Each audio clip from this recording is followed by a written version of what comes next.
यदि आप लॉ पढ़ना चाहते हैं तो कहीं और क्यों जाना। हमारे ऐप को डाउनलोड करें और लॉ पढ़ें। नमस्ते सदावत्सलय मातृभूमि। पाकिस्तान की मुश्किलें कम होती नहीं नज़र आ रही हैं। पाकिस्तान की मुश्किलें कम न होने का कारण पाकिस्तान की अपनी दोहरा चरित्र और अपनी प्रवृत्ति है।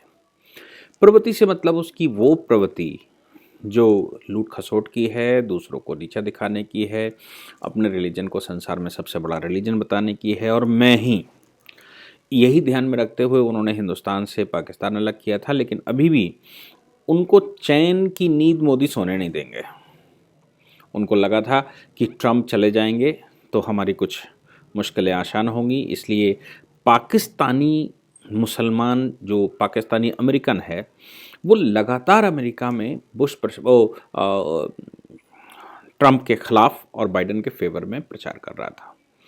वो शायद भूल जाता है कि अमेरिका में कोई भी सरकार हो, लेकिन वो सरकार अपने यहाँ की ओरिजिनल पॉलिसी को ध्यान में रखती है। वो बाइडेन बैठे या ट्रंप बैठे या बुश बैठे या ओबामा बैठे, उनकी जो पॉलिसी है वो पॉलिसी चेंज नहीं होती।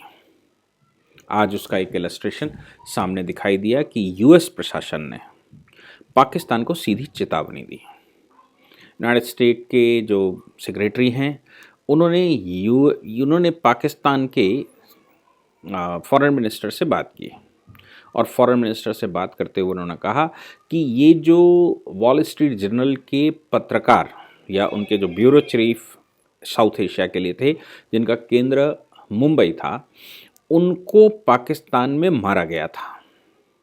वो जो व्यक्ति ने मारा था उस व्यक्ति का नाम, वो ब्रिटिश बॉर्न था, ब्रिटेन में पैदा हुआ, पाकिस्तानी था और अलकायदा का टेररिस्ट था, अहमद उमर सईद शेख। अब अहमद उमर सईद शेख को पाकिस्तान ने गिरफ्तार तो कर लिया था, लेकिन सिंध में उसके खिलाफ मुकदमा चला। सिंध में मुकदमा चलने के बाद वो एक्विटल हो गया।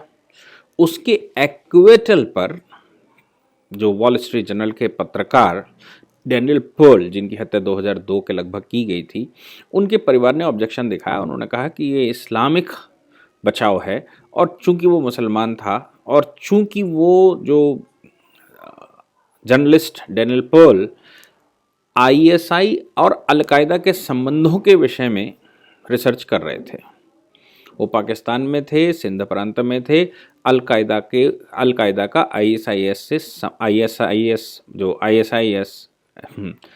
है पाकिस्तान की, वो उस पर रिसर्च कर रहे थे, उस पर जर्नलिज्म कर रहे थे कि इनका संबंध क्या है।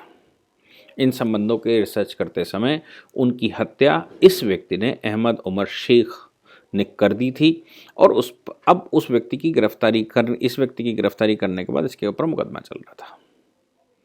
उनको छोड़ दिया गया। छोड़ने के बाद पाकिस्तान ने घड़ियाली आंसू बहाए, बहुत बड़ा मुद्दा बना संसार का, लेकिन पाकिस्तान की सुप्रीम कोर्ट में भी सिंध सरकार ने एक फर्जी टाइप की अपील दाखिल की और उन्होंने भी उसे डिसमिस कर दिया। अब पाकिस्तान के अटॉर्नी जनरल ने सुप्रीम कोर्ट में एप्लीकेशन लगाई, हालांकि वो भी डिसमिस हो गई। उसके बाद वो फिर से कह रहे हैं कि हम एक नई अपील लगाएंगे जिसमें अलग से सेपरेट सुनवाई हो, एक स्ट्रॉन्ग एप्लीकेशन लगाएंगे। स्ट्रॉन्ग एप्लीकेशन लगाने का मुख्य कारण ये नहीं है कि वो जस्टिस चाहते हैं या डैनियल पर्ल को इंसाफ दिलाना चाहते हों। उनका चरित्र आप जानते ही हैं कि कुलभूषण यादव अंदर कब से बना हुआ है और क्या उनकी परिस्थिति है। लेकिन इस सिचुएशन में यूएस की जो नई सरकार बैठी बाइडेन के नेतृत्व में, उस सरकार के फॉरेन मिनिस्टर यानी कि फॉरेन सेक्रेटरी ने पाकिस्तान के फॉरेन सेक्रेटरी को फ़ोन कर लिया और फ़ोन करके जो ख़तरनाक बात महमूद कुरैशी से कही उन्होंने ये कहा कि आप शेख को हमारे हवाले कर दीजिए, शेख को हम अमेरिका ले जाएंगे, हमारे नागरिक की हत्या की गई, हमारे जर्नलिस्ट की हत्या की गई, इसलिए इसके ऊपर हम अपने यहाँ ट्रायल चलाएंगे। अगर आप उस पर इंसाफ नहीं कर पा रहे हैं, आप उसको सही से नहीं देख पा रहे हैं, तो हम इस पर ट्रायल चलाएंगे और हम इस मैटर को दोबारा ट्राई करेंगे। यानी कि उमर शेख जो पाकिस्तान में मुकदमा चलने की वजह से बचता नजर आ रहा था, वो यूएस अब पाकिस्तान की तरफ बड़ी तेजी से सख्त हो गया है।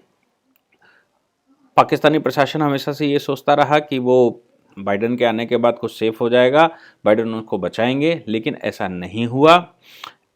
और acting attorney general Monty Wilkinson ने कहा है कि हम केस को ले जाएंगे और इस इक्वेटल के खिलाफ जो पाकिस्तान में हुआ है उसके खिलाफ हम अपने यहाँ ट्रायल चलाना चाहते हैं, इसलिए आप उसको मुझे सौंप दीजिए। अब ये तो बड़ी मर्मी स्थिति हो गई, दयनीय स्थिति हो गई। 46 साल का शेख और उस समय 30 साल 32 साल के डेनियल पर्ल रहे होंगे, 38 साल के डेनियल पर्ल की हत्या की थी, और अब उनको अगर ले जाना पड़ा, बड़ी लंबे समय तक उसकी खातिरदारी पाकिस्तान में की गई होगी, बड़े अच्छे से उसको रखा गया होगा, अवार्ड शवार्ड भी दिए गए होंगे और ये कहा भी गया होगा तुमने जो किया वो अच्छा किया, कम से कम आईएसआई और अलकायदा के रिश्तों को तो उजागर नहीं होने दिया, बचा लिया, नहीं तो पाकिस्तान बहुत बुरा फंसने वाला था।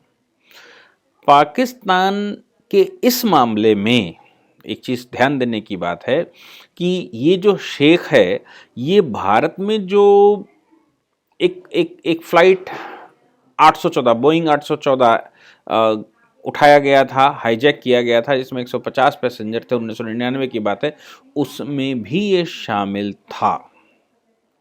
और जब ये हाईजैक करके उठाया गया था, जैसे मोहम्मद का चीफ मसूद अजहर, मुश्ताक अहमद, इनको रिलीज़ किया गया था, उसके 3 वर्ष बाद इसकी हत्या की गई, इनकी डेनियल पर्ल की हत्या की गई। अब सवाल ये आता है कि पाकिस्तान ऐसी सिचुएशंस में क्या कर सकता है या क्या करेगा, ये देखने की बात है।